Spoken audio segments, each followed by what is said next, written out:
কিন্তু কাজের নামে 16 আনাই যেন ফাঁকি। তাই শত শত ফুট নিচে গিয়ে ঝিরি ঝর্ণার পানি টেনে তোলার সংগ্রাম যেন এ জনগোষ্ঠীর নিত্যদিনের নিয়তি। দাদা এটা কি পানি কুয়া পানি কোত্থেকে নিয়ে আসছেন? এই নিচে। নিচে বলতে পাহাড়ের নিচে? হ্যাঁ। নলকূপের ব্যবস্থা হয় নাই? না। হাল হকিকত যখন এমন, তখন এখানকার মানুষজন পানির কথা শুনতেই আটকে উঠবে, এটাই তো স্বাভাবিক।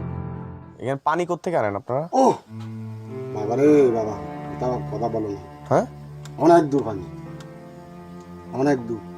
এখানে গেলিও ওই থুরু, এখানে গেলিও থুরু, এখানে কোনো পানি নাই। ভিন্ন প্রেক্ষাপটও নাকি আছে।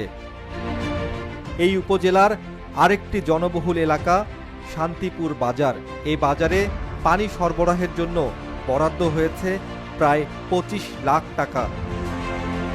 দেখুন 25 লাখ টাকার কাজের অবস্থা। আদৌ কি পানির সমস্যা মিটেছে এ জনপদে? অনেক আগে থেকে দেখছি পানি কষ্ট, এখনো পানি কষ্ট দূর হয়নি। পাহাড়ি এলাকা, পানির সমস্যার জন্য এটা করা হয়েছে, কিন্তু এটা আজকে 3-4 বছর হয়ে গেছে, কিন্তু পানির এটা আজও কোনো উন্নয়ন বা কোনো কিছু হচ্ছে না, যেভাবে এইভাবেই আছে আর কি। মোদ্দা কথা হলো, পানির সমস্যা সমাধানের জন্য আসা প্রকল্পগুলোর বেশিরভাগই কাগজে আছে, বাস্তবে নেই। আবার যে দু একটির কাজ হয়েছে তাও নামমাত্র। তাহলে সরকারের এত প্রকল্প দিয়ে কি লাভ? লাভ হয়তোবা আছে, তবে কার লাভ সেটি দেখার বিষয়। এসব প্রকল্পের কাজ পেয়েছিল মেসার্স আজাদ এন্টারপ্রাইজ। প্রতিষ্ঠানটির মালিক আজাদের কাছে তালাশ টিম।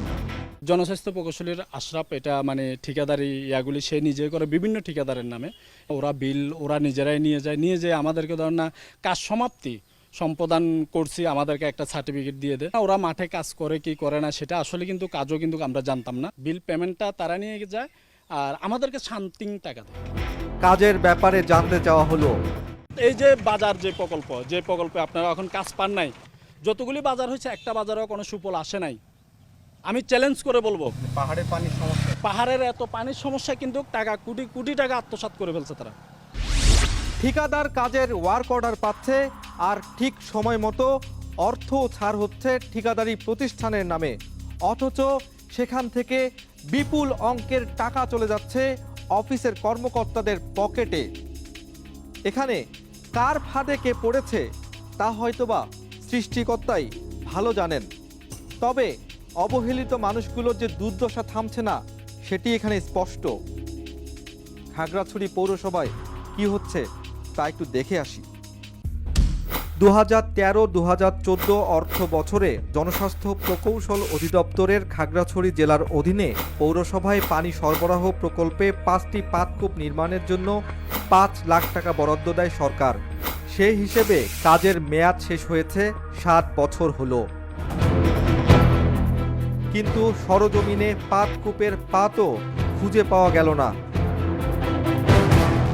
এবার দৃশ্যপটে আরেকজন ঠিকাদার। ঠিকাদার আপনি তো কাজ করবেন সেই জন্য টাকা নিছেন না, আমাদের তো হয় না। তার হাত এত লম্বা, তার কথার বাইরে যদি আমরা চলতে যাই তাহলে আমরা এখানে বিল পাবো না, যেমন এখন পাচ্ছি না। ঘটনা এখানেই শেষ নয়। জনস্বাস্থ্য প্রকৌশলীর যে সকল কাজ বরাদ্দ হয়েছে, বাজার প্রকল্প, পৌরপানি প্রকল্প, এই কাজগুলো অনেকাংশেই আমি চালু করে দিয়েছি এবং বাকি যে কাজগুলো আমি করতে পারিনি সেটা হলো তারা সাইড দিতে পারে নাই এবং আমার ওই কাজের বিল আমি এখনও পর্যন্ত পাইনি যেগুলো করেছি। যে কাজগুলো পরবর্তী শুনে এই টাকাগুলো বান্দরবান এখন বর্তমানে আছেন নির্বাহী প্রকৌশলী, খাগড়াছড়িতে ছিলেন মোহাম্মদ সোহরাব হোসেন এবং এস্টিমেটার আশরাফ, তারা দুজনেই টাকাগুলো আত্মসাৎ করে খেয়ে ফেলছে। ওপর থেকে দেখলে মনে হবে এত সবুজ আর সতেজতার মধ্যে প্রাণের তৃষ্ণা থাকা কিভাবে সম্ভব, কিন্তু বাস্তব অবস্থা কি তা তো আপনারা নিজের চোখেই দেখলেন। পাহাড়ে পানির প্রকল্প আসলে নিমিষেই তা শেষ হয়ে যায়। এসব কি দেখার কেউ নেই? বেড়ায় ক্ষেত খেয়ে ফেলার মতো অবস্থা আর কি। চলুন অন্য একটি প্রকল্প থেকে ঘুরে আসি। খাগড়াছড়ির গুইমারা উপজেলা। সবেমাত্র গঠন হয়েছে উপজেলাটি, তাই এখানে নতুন জনস্বাস্থ্য প্রকৌশল অফিস হবে। সেটি নির্মাণের জন্য বরাদ্দ হয়েছে 32 লাখ টাকা। কিন্তু দৃশ্যপট ভিন্ন। আলাদা ভবন হয় নাই? না না, এটা তো টাকাও বরাদ্দ হয়ে গেছে, টাকাও তো তোলা হয়ে গেছে, তাহলে কি হলো? এই তো বুঝছি তো। নতুন অফিসের বালাই নেই। ইউনিয়ন পরিষদের একটি ঘরেই চলছে জনস্বাস্থ্য প্রকৌশল অফিসের কার্যক্রম। এটা তো সব খাই ফেলাইছে, কিছু বুঝেন না, এটা কোনো কেউ এটা প্রতিকার করতেছে না। পাহাড়িদের জন্য পানির প্রকল্প তো অনেক পরে। নিজেদের অফিস ভবন নির্মাণের জন্য বরাদ্দ এসেছে, তারই কোনো অস্তিত্ব নেই। কতটা দুরবস্থা তা আপনারাই হিসেব নিকেশ করতে থাকুন।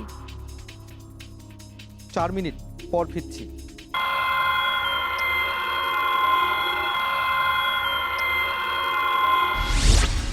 এরই মধ্যে তালাশ টিম জানতে পারে যার বিরুদ্ধে এত অভিযোগ, সেই সৌরভ হোসেন নাকি খাগড়াছড়ির এক অফিসেই 26 বছর ধরে কাজ করছেন আর নির্বাহী প্রকৌশলী হিসেবে দায়িত্ব পালন করছেন 1 যুগ ধরে।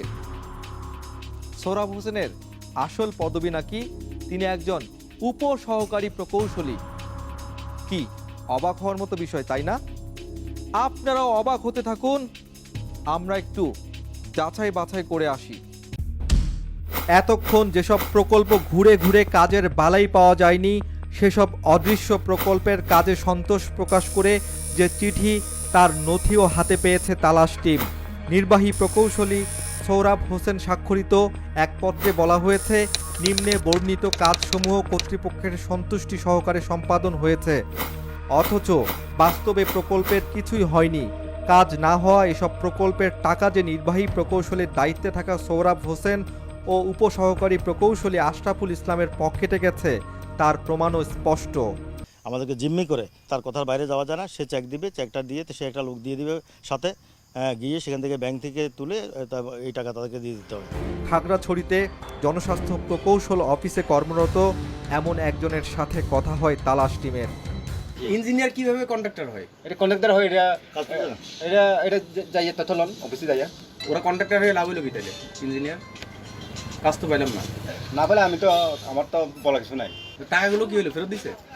ও ফেরত দিচ্ছে টাকা, সরকার টাকা কি ফেরত দেয়? শুধু তাই নয়, এমন আরও গোপন প্রকল্প আছে যেগুলোর টাকা উত্তোলন করা হয়েছে অথচ কোনো কাজ হয়নি। তার মধ্যে বাগাইছড়ির ধনুদার কারবারিপাড়া ঝর্ণার পানি সরবরাহ প্রকল্পের জন্য বরাদ্দ নেওয়া হয়েছে 35 লাখ টাকা। প্রতি একক 1,10,000 টাকা হিসেবে 38টি রিং অয়েল নির্মাণের জন্য টাকা ছাড় হয়েছে 42 লাখ টাকা। 35টি ডিএসপি নলকূপ বরাদ্দের জন্য টাকা উত্তোলন করা হয়েছে 1/2 কোটি টাকা। 30 লাখ টাকা বরাদ্দ নেওয়া হয়েছে 20টি বাজারে নলকূপ স্থাপনের জন্য। 100টি রিং অয়েল সংস্কার বাবদ বরাদ্দ নেওয়া হয়েছে 30 লাখ টাকা। কিন্তু টাকা উত্তোলন পর্যন্তই শেষ, কাজের নামে 16 আনাই মিছে। রিসেন্ট যে প্রকল্পগুলো হওয়ার কথা ছিল, যে আপনার ডিসেম্বরে শেষ হওয়ার কথা, সেইগুলো কই? হয় তো কেন খাই ফেলছে, পেশাব পাই বলে পেটের মধ্যে ডুবে ফেলেছে। এটা কি সৌরভ সাপ জড়িত? সামান্য যারা সাব ইঞ্জিনিয়ার, হ্যাঁ তো দিন আসলে লাখ লাখ টাকা কামায় না কইরা।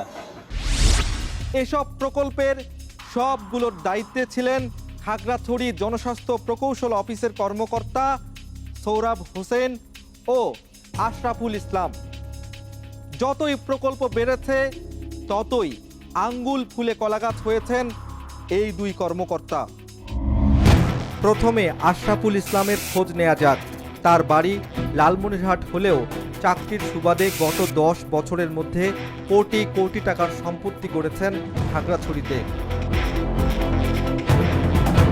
খাগড়াছড়ি সদরের 0 মাইল এলাকার এই 22% জমির মালিক তিনি। মূল্য 1 কোটি টাকার বেশি। পৌর এলাকার মিলনপুর রোডের এই জমি স্ত্রীর নামে কিনেছেন 30 লাখ টাকা দিয়ে। খাগড়াছড়ি সদরের ইসলামপুর এলাকার এই 8% জমি কিনেছেন স্ত্রীর নামে। মূল্য 32 লাখ টাকা। এটাই তো বাড়ি, তাই না? কিন্তু অনেক জমি। সৌরভ সাপ আর আমি মালিক। এবার আশরাফুল ইসলামের খোঁজে খাগড়াছড়ি নির্বাহী প্রকৌশলীর কার্যালয়ে তালাশ টিম। আপনি এক একটা কাজ করছেন আর পার্সেন্টেজ নিয়ে নিছেন, তাই তো? না, এটা যদি আপনি বলেন যে আপনার প্রমাণ আছে তাহলে আমি আর কি বলবো? আর কিছু বলার নেই তো? না। এটা এগুলো আপনার নামে গেছে? হ্যাঁ, গেছে। এবার নিশ্চয়ই বুঝতে পেরেছেন শুরুতেই সোহরাব হোসেনকে কেন পানি বেচে জমিদার বলা হচ্ছিল, আর প্রকল্পের টাকা নয়ছয় করে কোটি কোটি টাকার সম্পদ গড়েছেন উপসহকারী প্রকৌশলী আশরাফুল ইসলাম। এই দুই কর্মকর্তার কি পরিমাণ সম্পদ রয়েছে এবার তাই দেখানোর চেষ্টা করব। 2011 সালে কেনা 30 বিঘার এই পাহাড়টির মালিক সোহরাব হোসেনের মেয়ে।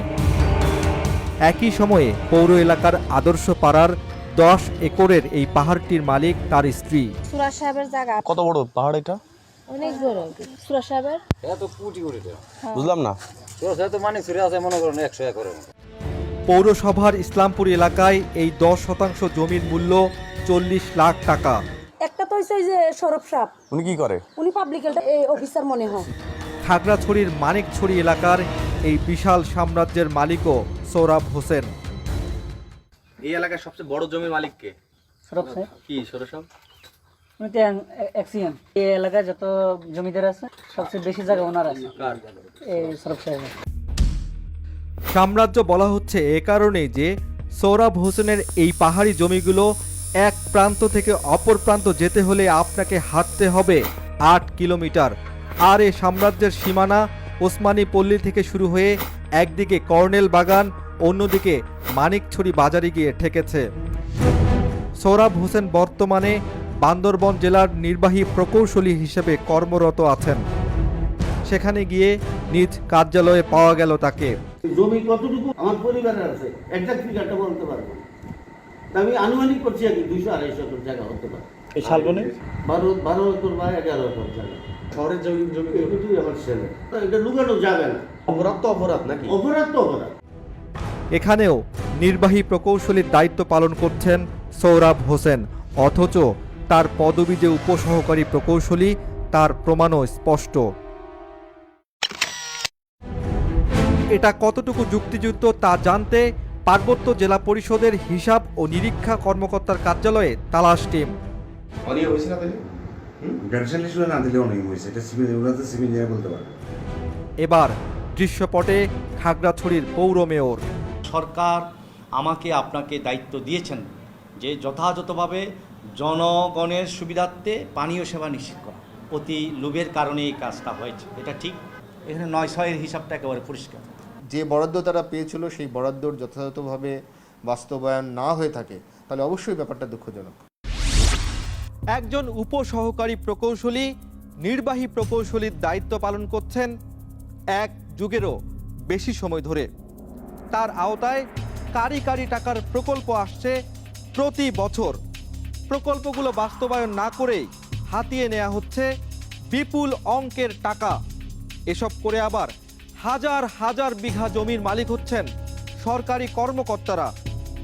অনিয়মগুলো তদারকির কি কেউ নেই, নাকি যাদের সেই দায়িত্ব তাদের জন্য তদারকি না করাই বেশি লাভজনক? আজ বিদায় নিল, ফিরছে আগামী পর্বে নতুন কোনো তালাশ নিয়ে, সন্দেহ ভেদ করে সত্য নিয়ে আপনাদের কাছে। সে পর্যন্ত আপনিও জারি রাখুন অনুসন্ধান। মনে সন্দেহ জাগায় এমন কিছু দেখলেই তালাশ করুন, ভেঙে ফেলুন দৃষ্টির সীমানা। তালাশ টিম থাকবে আপনার সাথে।